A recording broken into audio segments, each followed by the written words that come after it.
Good afternoon, ladies and gentlemen, and welcome to today's Tempo Wellness webinar. My name is Vilmarie Huber. I'm a Tempo Wellness Coordinator with Bestmed, and I'm thrilled to have you with us today.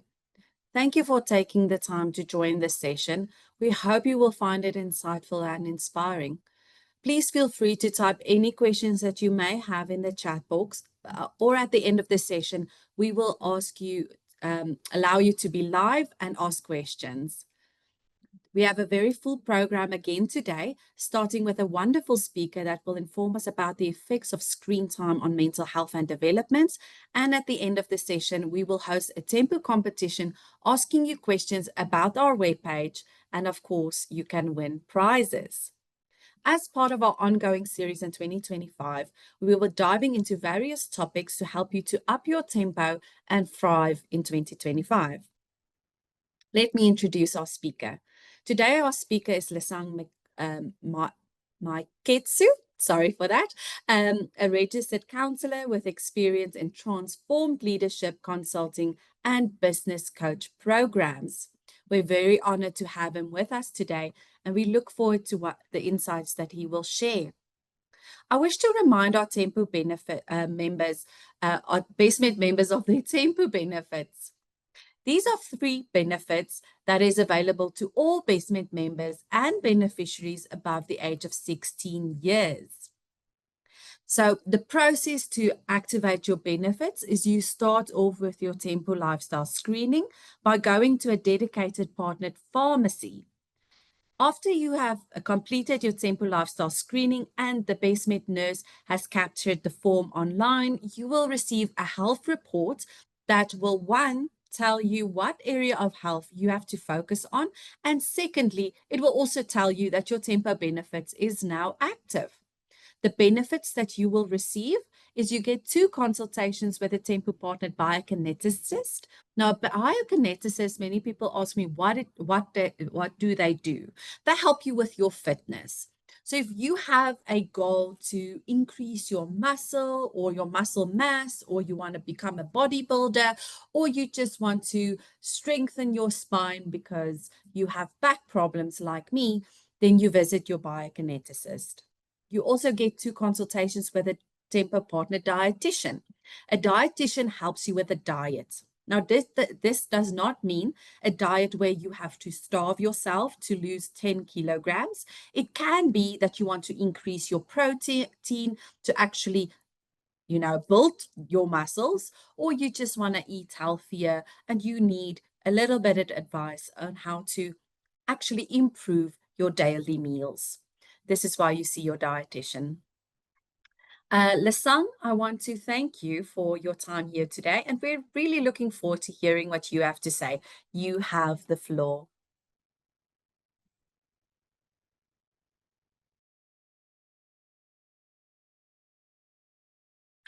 Thank you so much, Vilmarie, for welcoming me. I hope I am audible enough for everyone to hear me. If I am not, please let me know that you cannot hear me. Vilmarie, can you hear me? Yes, so we hear you perfectly. Thanks, Lesang. Perfect. So today is about social media and youth.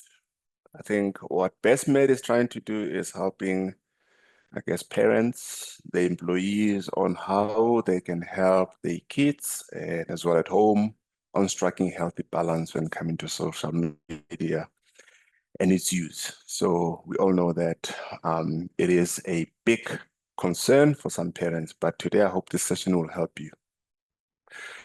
So just a bit of introduction of how this session is going to unfold. So we're going to talk about social media and what role does it play in young people's lives.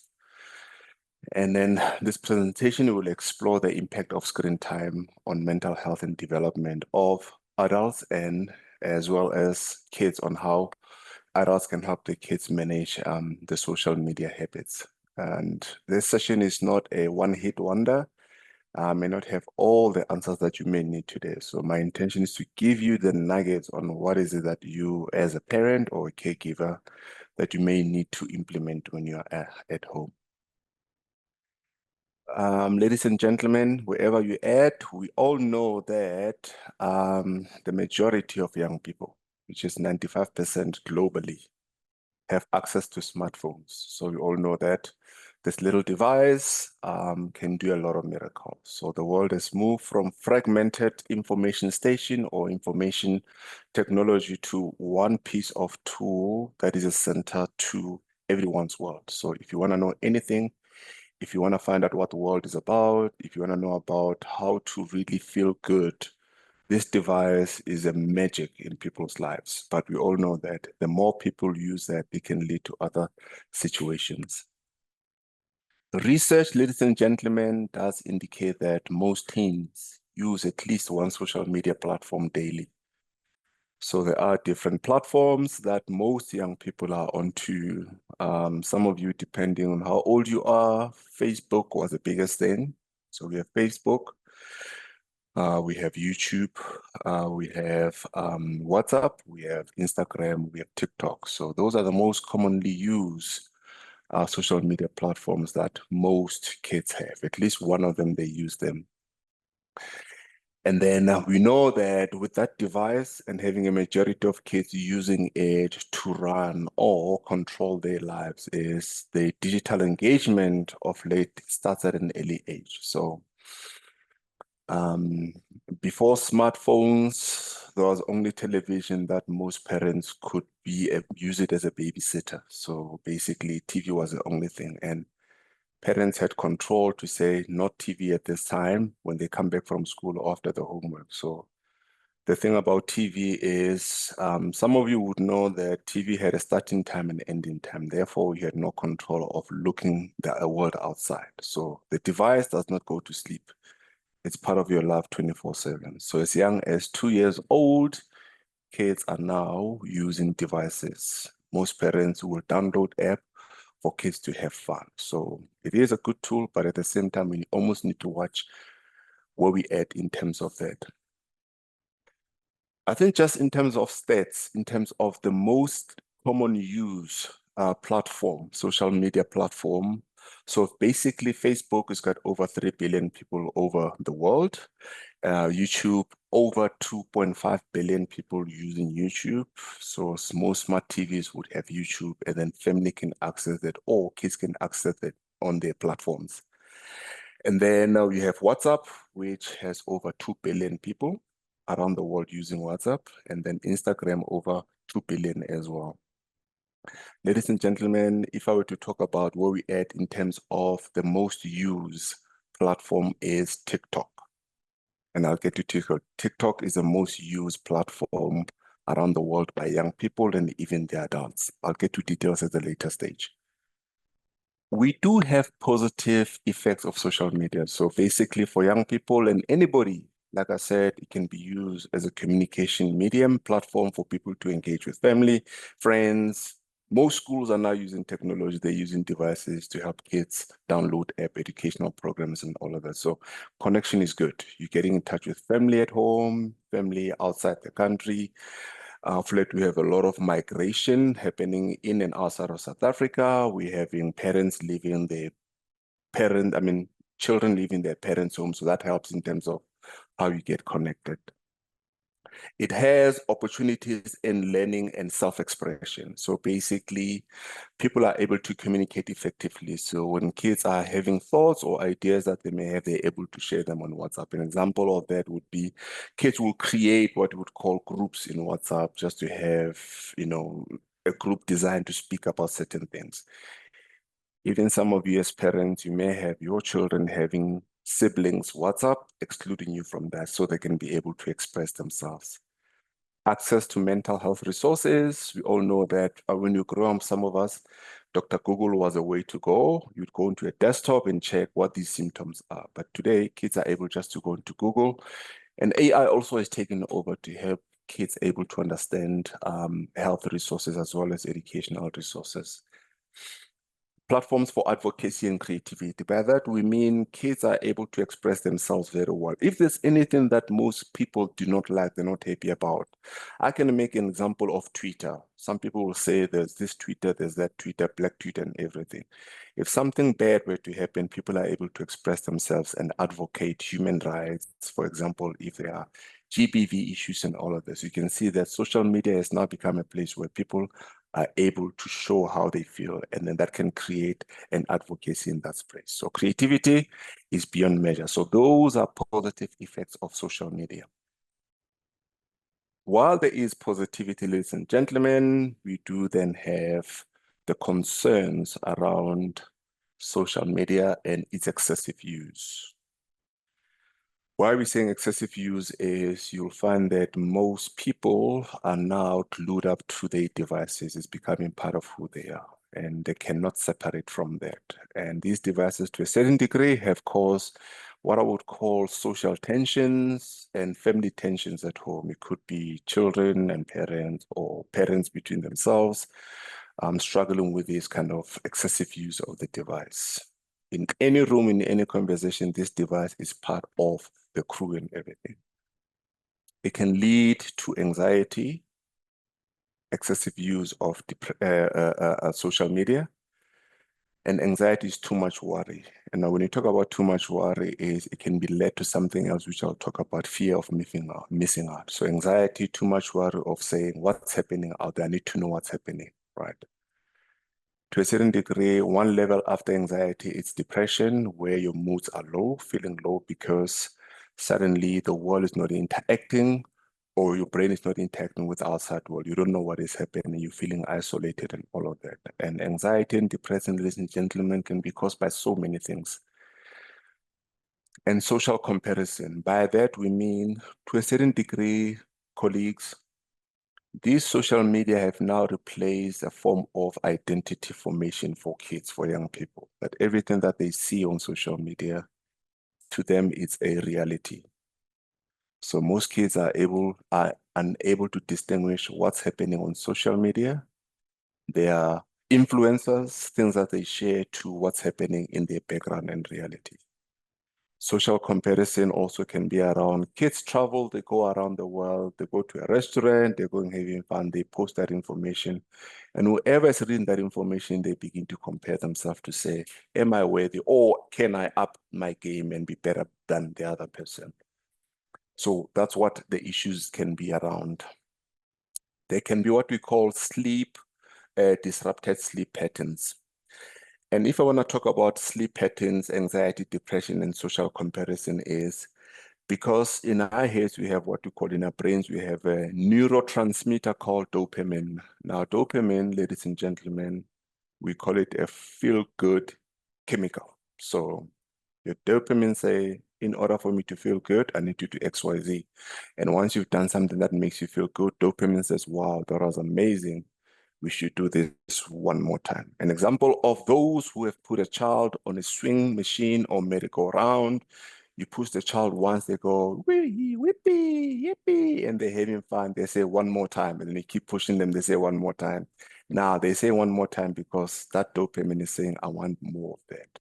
Now, as a father, as a mother, you can only push your child so many times because you get exhausted. Now, that feeling you've left with them is what keeps them going all the time. So every time they see that swing, it's a feel-good chemistry that they need to go to and use. So excessive use of social media can have that effect on anybody. So you put it on the side, low mood, you pick it up, feel good. Low mood, feel good. So it's something that you need to be aware of. Kids can have a reduction of academic performance because they spend so much time on these platforms that they're not leaving enough power or alertness or energy for the cognitive function on things that are outside of the screen. So it's a world of the screen is giving this dopamine feel good. When you say open the book, for some of you who've got teenagers and kids at home, it's a challenge that you probably have to like convince them and force them to get into their books all the time. We all know that as much as it can be used as an advocacy and social upliftment platform, on the other hand, it's the most easiest tool to use for cyberbullying. And cyberbullying is common in schools, it's common in any environment. And in high schools and primary schools, that is, if your kids are using that, that's what happens. So remember, it's used as a way to form cliques to connect with other kids. But you can almost see that social media, especially WhatsApp and them, is then used as a way to form cliques. Now, cliques, they become together, they become a gang, and sometimes they can isolate one person. Now, that group become a space where they can cyberbully somebody else. Another way of cyberbullying is if there's a video that's happening on the field, you see in other areas, somebody going through a humiliating experience, kids take the video, load it onto WhatsApp and share. So that as well is what can be very tricky when coming to social media. And it has some harmful experiences for a lot of adults and kids as well. I spoke about dopamine effect, which dopamine also, the more you give that feel-good feeling, it can lead into behavior of addiction and dependency. And that can be something that most guardians or parents may be struggling with. It's important to understand screen time and mental health. Now, overstimulation can impact emotional regulation. So overstimulation of your brain, it's buzzing, right? Because you've watched so much content.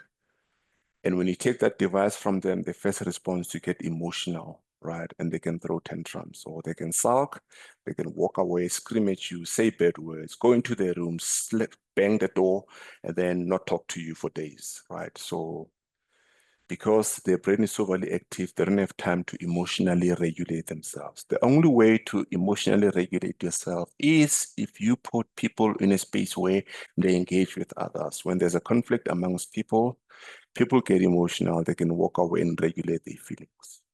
Remember, with young kids, the only thing they know is a device. Everything is about the device. Nothing outside of that makes sense. We know that if you do not manage the notifications in terms of what's happening on the kid's phone, so every time the phone beeps, clicks, or anything, for them, it's a sign to say, hey, something's coming through, let me go and check. In psychology, we believe of conditioning or by Pavlov's dog. We trained the dog by giving it food and giving it food. And then next time what he did was he rang the bell and then fed the dog, and the dog ate, rang the bell and fed the dog. Next time he removed the food and rang the bell, and the dog started salivating and dancing, getting excited. So overuse of that, it becomes something that's conditioning them. And when any notification come through, they're the first to jump and go to the phone. I mentioned this in passing earlier on that the difficulty about the screen time is it sets unrealistic portrayals which affect self-esteem. So what they see on devices and social media is the perfect world, the world with no issues. Their followers are telling them about how to make this nice outfit look good on them, how to put a makeup on their face, and a whole lot of things that appeals to young people. So for them, they're not seeing behind the scene, they're seeing reality, and therefore it impacts their self-esteem. So they don't match up to what they're seeing on these devices and social media. So it's something that you need to be aware of as a parent and as a guardian when you are engaging with family and kids at home. Watch how they engage with that platform. I spoke about dopamine effect, addiction, and social media. Now, why is dopamine very dangerous when coming to this? Remember, dopamine is a feel-good chemical, meaning when you do this, it feels good. Now, dopamine, one of the core function is rewards and motivation, right? So if, for example, you say to your kids, clean your room, and then you say, I'll buy you chocolate, or I'll buy you popcorn, or I'll give you $50. So they're getting rewarded for cleaning, right? And after they clean, you give them 50 rand. So it's a good feeling that they have. At work, Bestmed goes, best employee will win a holiday, best employee will win a nice wellness hamper, best employee will get a nice bonus. I know Bestmed, I'm putting you guys on the spot. But what that employee will do is will work hard anticipating that reward. Once we give them that reward, they're like, wow, I got it. It's a feel-good chemical. Therefore, to maintain that, you need more rewards and motivation.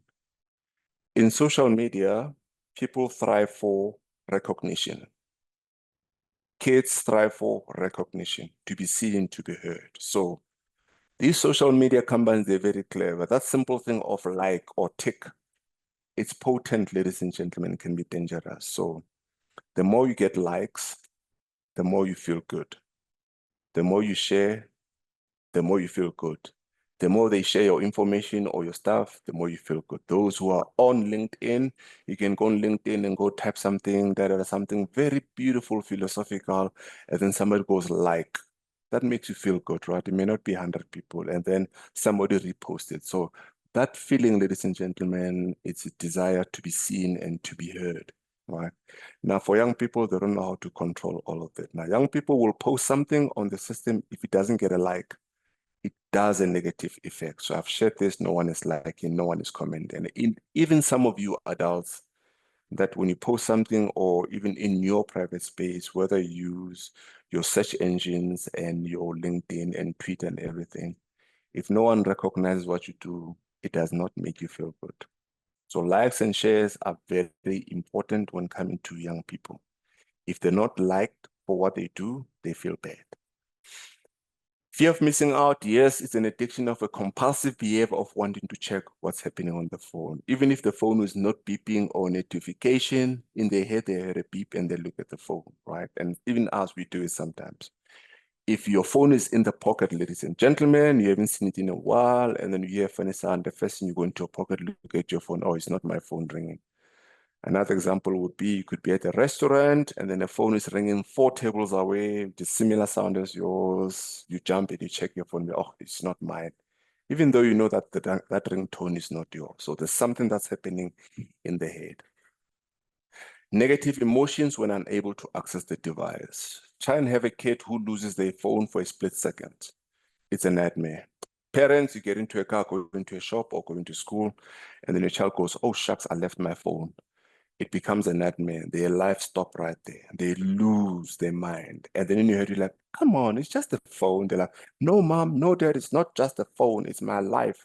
I can't do anything without the phone. So all of that, ladies and gentlemen, is very important for us to be aware of and manage as parents. TikTok, in my research, is a highly addictive platform. You know why? They use algorithms that suits your like. Algorithm is tinkering with numbers and search engines for things that you like watching. And therefore, they send you, they flood your phone with like things that you have watched like the previous one. So if you've watched something about cooking, they do an algorithm and say, you know, Mariki likes cooking, and they flood your content with that. And therefore, you're staying long on the phone because the more you watch that, your dopamine is getting excited. But not realizing that the negative effect of that is there might be addiction when coming to that. So TikTok is one of the highly addictive platform because also they try and design data and information on what's reality and what's happening on the ground. So if your child has TikTok and Instagram and all of that, parents, please try and watch out for that because in your absence and if you're not aware, it might impact them to a certain degree. Yeah. And I think this session is more around how do we help parents? And I'm sure all of you are sitting there and go, okay, listen, we're hearing you, you're running on the whole time. How do I, as a mother or a dad and uncle, help the kids? So we always recommend that setting consistent screen time boundaries is important. What that means is time off, switch off, as in at this time, screen time is limited. Now, it starts with parents talking to their kids. I don't know how your household is ran. Are you a democratic home or an autocratic home? In some homes, parents will say, nope, my way or the highway, that's it. The kids will throw tantrums and then they'll get used to it. Then it creates a lot of tension. In a democratic environment, people will then have what I would call a negotiation. So unplug my laptop. So they would have a negotiation. So what it means is you're encouraging kids to have a say in how they want to manage their screen and their boundary. Encouraging device-free zones and times. I know meals and bedtime. Meals is a tricky one because sometimes as parents and guardians, we work so hard that we get home, we don't have time to set tables and sit with our family. And it's not about sitting around the table sometimes, about creating an environment where all of you are just in one space, no devices, and just, I know of late, you can't have conversations that make sense because the world and the day has been hectic, but creating that space there from the mother to the child that there are no devices. Right? What we try and encourage, ladies and gentlemen, is monitoring and discussing online content. So what that means is, I know some parents might go, what do I do? It's hard trying to say to your child, give me your phone, I want to see what's happening, because they will throw tantrums. On the other hand, it's okay to say, I trust you. Whatever you're watching online or in social media, you know right from wrong. But remember, the kids, their brains are still developing. So error of judgment is higher there because whatever feeds them is part of development, whether right or wrong. As a parent, your job is to say, this far, no further. I think this here is not good for my child. Most parents will say, you know what? I'm just going to grab that phone and go through your phone and see what's happening. I know it's the most autocratic way. Your kids might throw tantrums and not like you, but perhaps it's one of the best way to do it. But when you have kids that are saying, you know, mom, I look at this, let's talk about it. It's not good, it's not bad. Or how do we do? Then it creates more of a family where people are talking about it. Most parents' difficulty is promoting offline hobbies and social activities where trying to have a child, youth, young person step away from the device to do something outside, outdoors is a nightmare. The only outdoor most young people know is going to the mall in most cases. Or if they go to a school that says, this is a device-free school, therefore they have no choice. And you see them running their field. But outside of less managed, rigid environments, young people don't have the ability to say, I'm going to put my phone down and have hobbies and all of that. So when you promote hobbies and social activities as a guardian or parent, you're saying there's an alternative to the life of devices. And I believe that the technique I can give you as a parent is you can use that device time as a reward to them doing offline hobbies and social activities. So they can buy back time what they've done offline. I know it's a bit weird, you're saying, but aren't you creating the dependency? It's giving you a more of a win-win. It's either 24/7 on the device or from 5 until 7 device free. And I can give you extra 30 minutes if you choose a hobby of yourself that you like. You play sports at school or you help with doing the dishes and all of that. So they know that there's work and there's a reward. So they have to work for their platform and their devices and all of that. The last point is very important, ladies and gentlemen, leading by example. What that means is you're a mother, you're a dad, uncle, an elderly person in the home, kids are watching us. So it means you enter in the house, hand back mommy laptop, hand back down laptop on the table and onto the phone. For many of our employees, everything is synced to our phone, whether your laptop is not there or iPad, this device here becomes something that manages your life. It's going to be hard for you to say to your child, device free while you're holding the device on your hand because you're not leading by example. It starts with saying, coming home, putting the phone where the car keys are, at least for 5-10 minutes, and say hello to everyone. I know most people will say, where do you start? And it starts with saying, for 30 minutes a day when I get home, I'm just going to leave my phone unattended. So it becomes part of what I implement at home and how I guide my kids at home to do that. So one day when you come from a decision-making point of view and say, this far, no further, no more phones at this time, they'll be like, but daddy or mommy, like, hang on a minute, did you see me in the last week holding the phone? No, so I'm leading by example and all of that. So it's easy for them to follow the senior people in the house for them to be able to do that.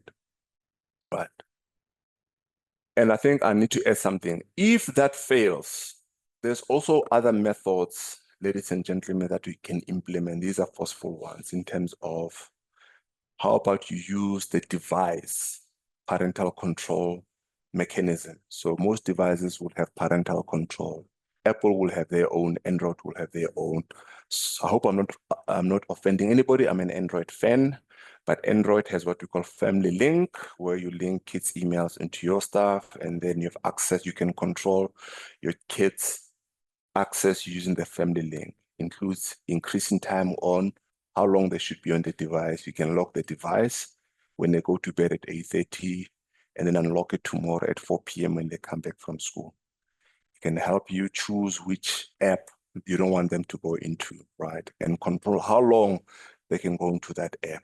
YouTube, 30 minutes, Instagram, 30 minutes, TikTok, you will know how to do that. So when that time is finished, that's it, the phone will lock. And they must know that in advance that you only have, in total, social media platforms, 4 hours or 3 hours. You can divvy up that 3 hours amongst those apps. When that's done, that's it.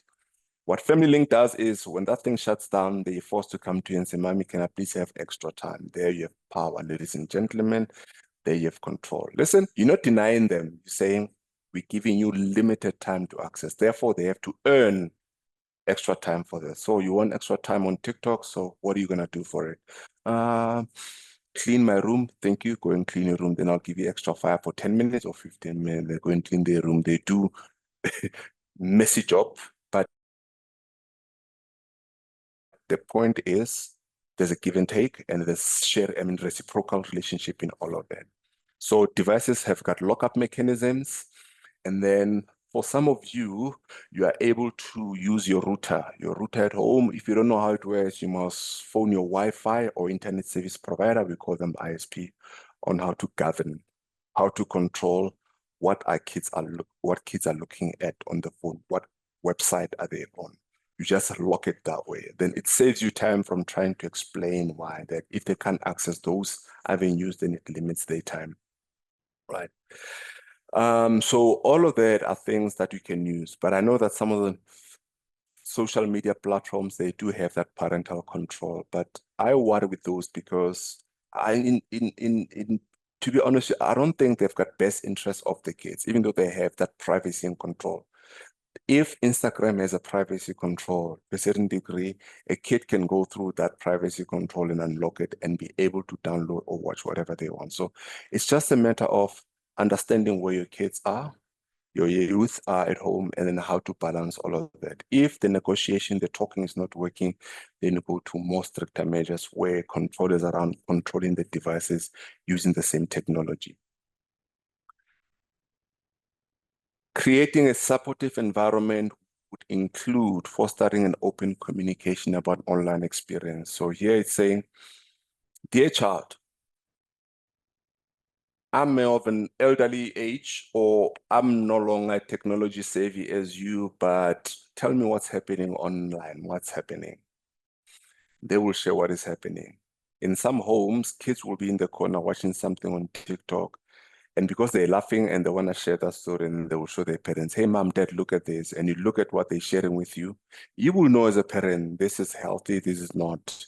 And then some content you realize it's just beyond reproach. You're like, hang on a minute, my child, but this is not good. Why are you doing that? So while they're bringing that to you, it gives you time to know what's happening in their life and all of that. So option one is creating that space for you to talk to them. And when they share that information, you discuss that content to the best possible solution you can. We're saying normalizing taking breaks from screen is a must. Like at work, if you're working on the screen the whole day, something happens to you, you get a tunnel vision.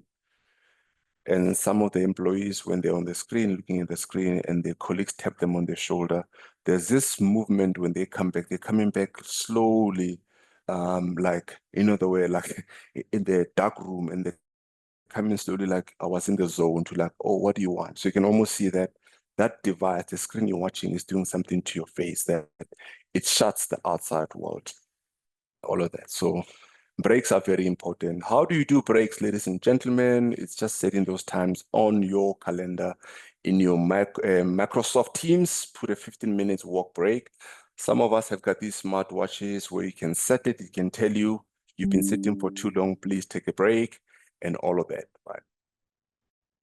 At work or anywhere environment, it's important that we find a way of providing access to mental health support if needed. This comes in where you're realizing that these devices and social media addiction and overuse of it is creating a problem. So at work, support is needed for parents and employees to be able to do that. Parents to your kids, it's important to create that support because most of the kids are not aware that they're going through this phase. On Saturday, I overheard, I eavesdropped a conversation between a family where the daughter was saying, Mom, I didn't sleep last night. And the mom was like, oh, my child, what happened? Oh, I think I overtrained, blah, blah. And a whole lot of stuff. The mom was like, okay, it's okay. You can reduce training. You can do that. You can do that. You can eat healthy. The daughter in the corner of my eye, she was agreeing to everything else to say, okay, you're overtraining, eat healthy, try and do this. And when the dad said, but I think you're spending too much time on your phone, I could see the girl's face change. And she defended that with utmost power, vehemently, without judging them. In my head, I was like, often when somebody's getting to a stage of an addiction, they will defend the indefensible without thinking about it. So the dad was saying, but we said, train less, eat healthy, sleep long. You never had an issue until we got to the device. You lost your marbles. Perhaps at home, you could behave in that situation where everything is fine until you grab that phone or you talk about it and it creates tension. It's important that you seek help immediately so that intervention can be placed for you and the family. Support digital literacy and critical thinking. It's okay to use digital for learning and help people for critical thinking. There are certain arguments that you may have as family, philosophical debates around what you saw online. That's good. It's good to do that because what we're saying is not everything on social media or devices is wrong. It's more around let's apply our minds further when coming to some of these encounters. Why does this matter in the workplace? So many of you are employees right now.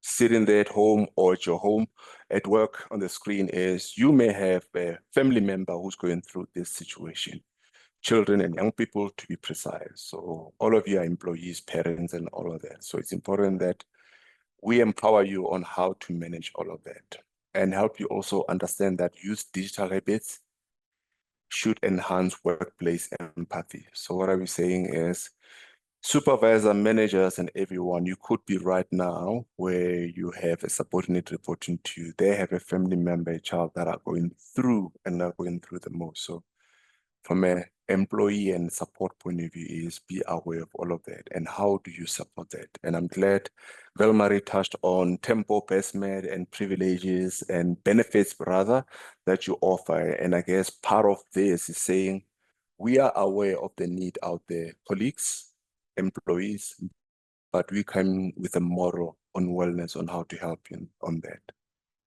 Promoting a culture of mental well-being and responsible tech use. So that's what this session is about in essence, to say nothing wrong with devices, say how do we use them effectively?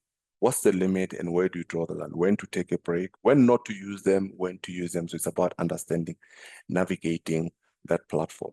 And now, ladies and gentlemen, it's not an easy process because if the situation of a device use and excessive access to social media has been happening at your home, there's so much that these kids and young people have gone through. To undo that, it will take a bit of time. It will take quite significant of time, and it will need a more structured approach based on the things we've suggested in terms of leading by example, creating a device-free environment, creating a meal and family time around that and all of that. So it's more of a continuity and consistency. And when we do that, chances of them coming out of that environment will be easier as time goes on.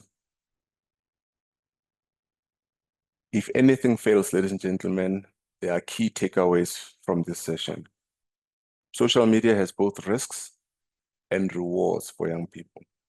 So you have the ability to see what are risks and what are more punishable risks, meaning if these people, young people, continue using it in the wrong way, what those look like versus the rewards. How do you reduce risk? By increasing the rewards in terms of them having to benefit or to work for their device time. So you have control over that. You have control on how you negotiate, how you communicate with youth at home or in any spaces on the use of devices. You have control setting more critical thinking, safe space for them to express their thought about the need to have these devices, as in talk about the content that they use. You have control over that. Where you don't have control is anything beyond what you can as a parent. And this will talk about support from a wellness point of view, from a counseling point of view, from an addiction point of view. That's where this method to help them come out of it. It does impact mental and emotional development. So what you're saying is the screen time gives them a tunnel vision, right? And they glued to the screen. Dopamine is forever firing, meaning high dopamine can lead to restlessness, meaning they can't sleep, and then can lead to anxieties. It can lead to tremor. Because that dopamine, it's like someone who's addicted to substance. Today, you'll take 1 ounce of whatever to get that high. Tomorrow, you have to take this much to get the same high. Next day, you're getting this much to get the same effect. So the more you will need to fix this, the more you have to consume. So a device is like that as well. So what we always say to people is sometimes it's not about how and what you do. It's more around don't even think about it. Once you know that this is going to lead to a problem, how do we help you manage that the best way that we can? Okay. Like I said, parents, adults, family members, uncles, aunties, you have a role to support healthy habits by leading, by coming in and trying to structure an environment in such a way that it creates a safe space for kids to know that there's time for these devices and there's time for them not to be used and all of that. Education, boundaries, and empathy are essential. I know I said there's 2 types of family. I don't know if there's any other family where I come from. Democracy is not a negotiation. Autocracy is how parents govern and how they lead. So these two, they have pros and cons. This one, autocracy, it may create bitterness, anger, frustration.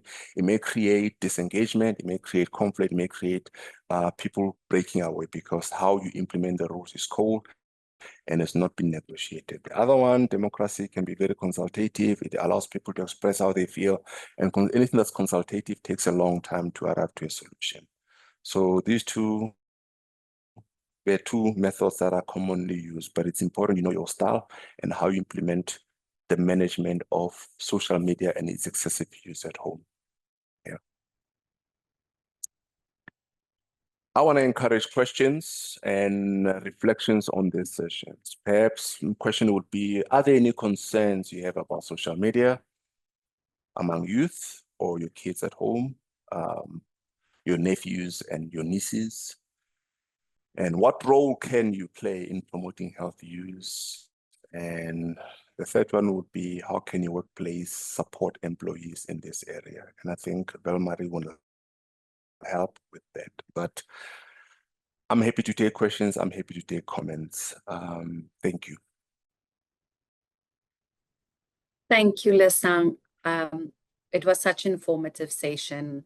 For me, the one thing that I just keep thinking is we are so afraid, FOMO, of fear of missing out on our phones, but so afraid to disconnect, but we're losing the ability to connect when people are with us, with our children. And I think it is such a powerful session. Thank you so much for this. I really think it was really insightful. I see there is a comment from Lisa that says, this is really insightful. Is there any videos or something to show kids what too much screen time does? Maybe you know of something, Lesang, or they can even show them your webinar today. The recording will be made available and it will also be on the Temple web page. So yes, if you want to say anything else, Lesang, maybe you have a comment there. Yeah, many of you as you're sitting here, there are many platforms you can access that information. The very same platforms seem to be discrediting. They also have content around how do you know if your child is addicted to social media and everything. And YouTube has got best shots on things and signs that you need to be aware of that your child or young people is addicted to their devices, and what are the most strategies to implement them. Now, anything less than 30 seconds or a minute, right, for parents who don't understand. And that's where most social media platforms, they've moved from big content where kids fall asleep watching videos where they go to YouTube content, summarized version, and that's where they capture them. Shorts are like 30 seconds where 3 signs to know that you are addicted. If you cannot step away from that, send that to them, share them using their platform. Another method would be, again, forcing them to put their phone down and talking about, listen, tell me how was your day? I know there's some parents where kids, how was your day? And they would respond via WhatsApp, fine.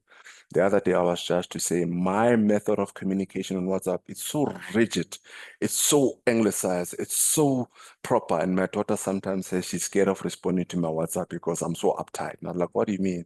You must use emoticons and all of that. I'm like, okay, I'm trying to learn all of this. So it's a matter of understanding that technology has information on that for parents to send it to them. And when they share that information with you, try and have a discussion to say, so you're sharing this video with me. What are the learnings out of that? Why are you sharing with me? I know it's funny. You can almost hear where they're coming from. And then you can then have more of a perfect conversations around that. Yeah. Thank you, Lasang. I think it also relates to Nicolette's message that said, my Yeah. teen daughter is addicted to AI chats. How do I manage this? I took her phone away for 2 years. She is due to receive it again, but I'm concerned it will happen again. And I think it relates to what you were saying the whole Yeah. time now. We have to manage. Um, I Yeah. think it's setting boundaries for our Yes. children. And I think that's the whole key of boundary, protecting them, because ultimately it's the parent that knows best. But maybe you want to add something. No, you are right, Velmarie. Boundaries are very important. Consistency and continuity. I think sometimes when you take something from the kid, they will behave for that period of time. You give it to them, chances are they will go back. But if they break the Mm. trust, which is very important, I think in human relations, mother to daughter, son to dad, and everything, that trust is important. You do this, you break the trust. Therefore, you're forcing me to put stricter measures. Now, I mentioned control measures using the platform, blocking those AI sites on your router and everything. Here's a device, my little girlie. It's okay, you can have it, but guess what? No AI has nothing. So they sit with a phone that's useless. It's up to them to say, you know what, I broke the trust, therefore, how do I win it back? You know your child very well, ladies and gentlemen, how much to give them back. When are they truly remorseful and have changed? And then again, I always call it the music. You dance to it. You continue dancing to it until you get the right rhythm as a family, and then you can build that trust again. Thanks, Velmarie. There's another question from D. Bester that says, having kids in different age groups, for example, 2 to 4, 11 to 13, and Mhm. now 19 years plus. How would you Yes. advise managing screen time? Maybe different rewards for the different age groups? Um, I would always say to parents, I know some of you might say I'm very autocratic. Giving a phone to a kid who's below 13, it's danger to society. It's like giving them a gun because they're still developing until age 13. They're still kids. So exposing them to that device at an early age is a nightmare. But if you've done it already, it's okay. There's ways to do it. Now, the same platforms, parental controls, you can also manage the age on what content these kids can watch. So, for example, YouTube kids will tell you from year 1 until year 12 or year 11. Therefore, they must do year kids. If you register them on YouTube, the adult one, using the parental control, it will not take them. Automatically, it will take them to YouTube kids. Therefore, content to a certain degree, it's healthy there. It's safe. And then parental control then says, watch content must my 11 year to 11, 12, 13 watch. You govern that. You just put the age. I'll say Brenda, 13. And when you put the birth date, this device can tell when they were born. Automatically, it will say they're 13, and then it will limit them to that content. And then anyone from 16 and 19, then you can open it to 16 or 13 and above. So they all have devices, but when they sit in there, they're all limited according to their age group. But the danger is when the older sibling goes, hey, you want my phone? Then they've crippled your plan. But it's about also teaching them that if you expose your younger brother or sister to this content, it's not good. So those are the best advice that I can give to parents in terms of controlling that. Right now, you're at work, you're busy, you don't know what they're looking at. But those parental controls are the best way to do it. Netflix is good with that as well in terms of when you load kids, their profile, it does ages as well. So my son has his profile is 13, my daughter 10, 16, then mom and daddy we do have. So they can't go into my profile because they need my PIN. So those are things that that can help you, which cold, distant, but it's more practical to do. Thanks. Thank you, Lesang.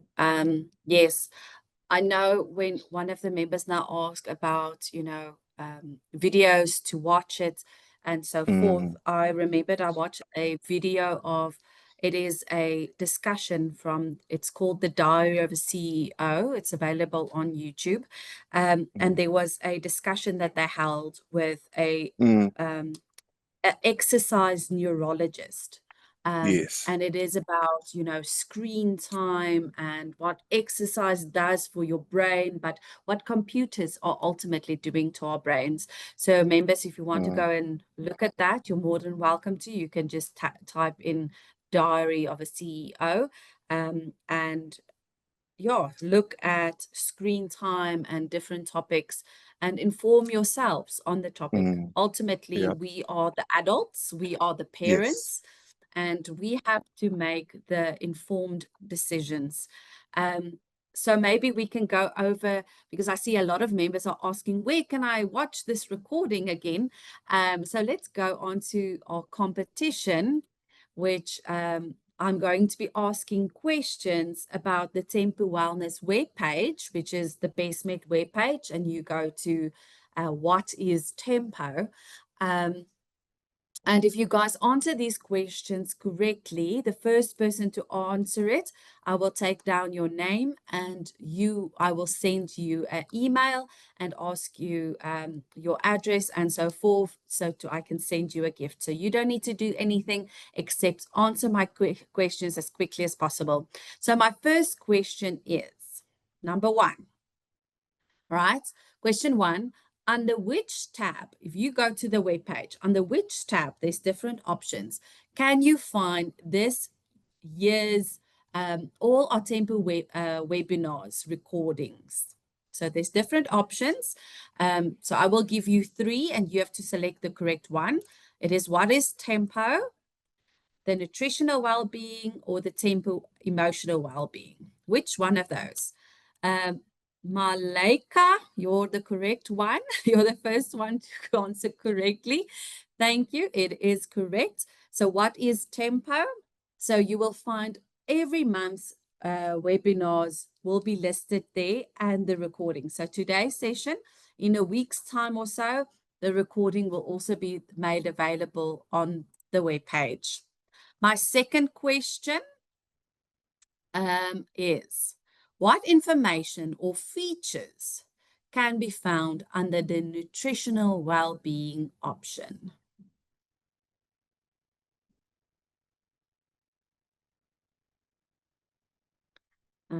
Diet plan. I don't think there's a diet plan. So no. What is a dietitian? Yes, Marinda. Thank you. That is definitely correct, Marinda. You will get a prize for this question. And then number three. I want to know under which tab can you find the Tempo Lifestyle Screening Questionnaire? So there's different tabs. I'm not going to give you the names of this one. And it's like, what is Tempo? Well, Tempo Lifestyle Screening. D Bester, you are correct. Thank you. Yes, so my three winners are Malaika, Marinda, and D Bested. Thank you so much. Lesang, I want to take this time to really say thank you to you. Thank you for your time. Thank you for your insights. Thank you for the strategies. If there's any questions that our members still want to ask, please take this time to do so, or maybe take out your phone, scan our QR code, and just tell us your experience of today's session. We really want to get your feedback. We want to know how you enjoyed the session. Did you find it valuable?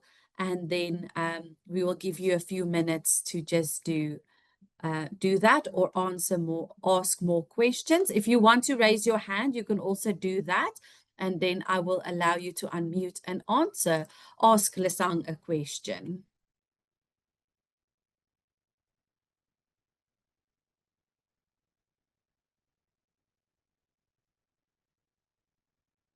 Is there any questions? Let me see.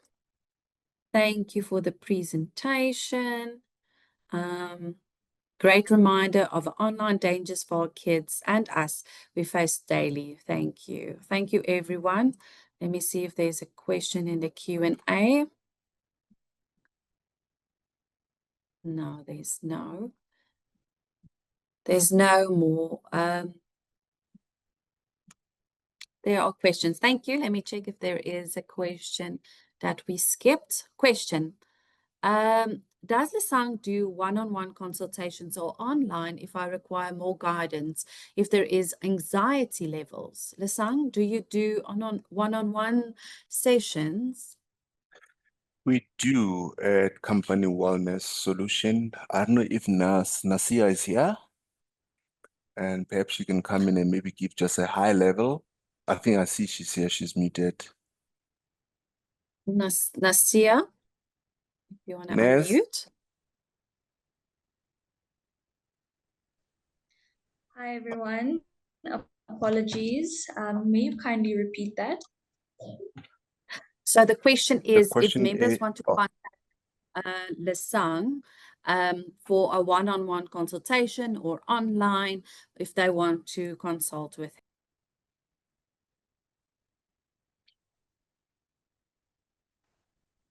Oh, I think you froze there, Wilmarie.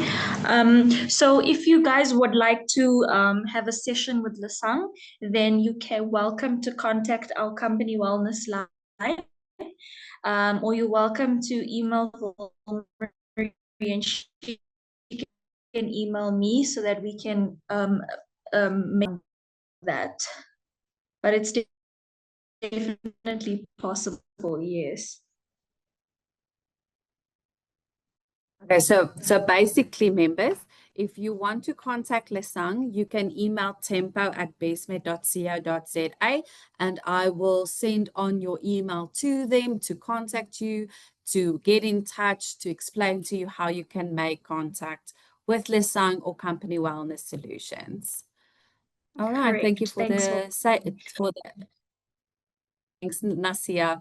Thank you for very informative. To take away a phone from a child is worse than hiding like the old days. Yes. Thank you. Really appreciate these webinars, and we'll continue to support these initiatives. So thank you, everyone. I think that is everything from us today. I want to take a moment to just say thank you for joining, and then have a lovely day further.